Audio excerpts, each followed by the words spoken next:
కాకినాడ జిల్లా sports authority క్రీడా మైదానంలో 8వ రాష్ట్ర స్థాయి మోడ్రన్ పెంటాథలాన్, ట్రయాథలాన్, బయాథలాన్ ఛాంపియన్షిప్ 2024 పోటీలు నిర్వహించారు. ఈ పోటీల్లో 2వ రోజు నిర్వాహకులు బయాథలాన్ క్రీడలను నిర్వహించారు.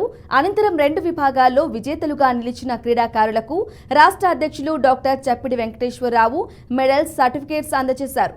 అనంతరం ఆయన గెలిచిన క్రీడాకారులకు శుభాకాంక్షలు తెలిపారు.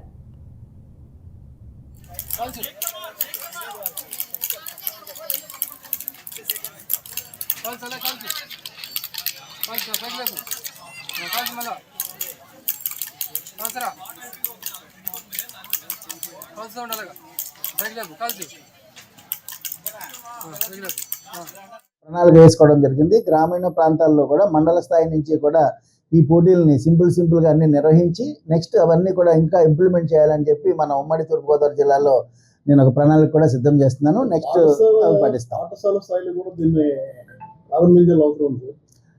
పాఠశాల స్థాయిలో ప్రారంభించడం అంటే యాక్చువల్గా మొత్తం గేమ్స్ ఏమైనా 30 రకాల గేమ్స్ మన రాష్ట్ర ప్రభుత్వం గుర్తించున్నాయి. అందులో ఇది ఒకటి. 30 రకాల గేమ్స్ అంటే మీకు అందరికీ తెలిసే ఉంటాయి. కబడ్డీ అని, ఖోఖో అని, బ్యాడ్మింటన్ అని, ఇట్లా అన్నీ ఉంటాయి కదా. ఇవన్నీ కూడా అందులో ఇది ఒక భాగం. మొత్తం మీద ఇది నేషనల్ గేమ్స్లో కూడా దీనికి సభ్యత్వం ఉంది, పార్టిసిపేషన్ వచ్చే అవకాశం ఉంది. ఎందుకంటే లాస్ట్ గోవాలో నేషనల్ గేమ్స్లో పార్టిసిపేట్ చేయడం జరిగింది. వైజాగ్ నుంచి ఒక అమ్మాయి 3rd ప్లేస్ రావడము, ఇంకొక బాబుకి కూడా రావడం జరిగింది. జాతీయ స్థాయికి రేపు ఆగస్టు నెలలో ఉత్తరాఖండ్లో జాతీయ స్థాయి పోటీలు జరుగుతున్నాయి. అక్కడికి నిన్న వచ్చిన వాళ్ళలో ఎవరైనా కూడా దానికి అటెండ్ అవ్వడానికి వాళ్ళ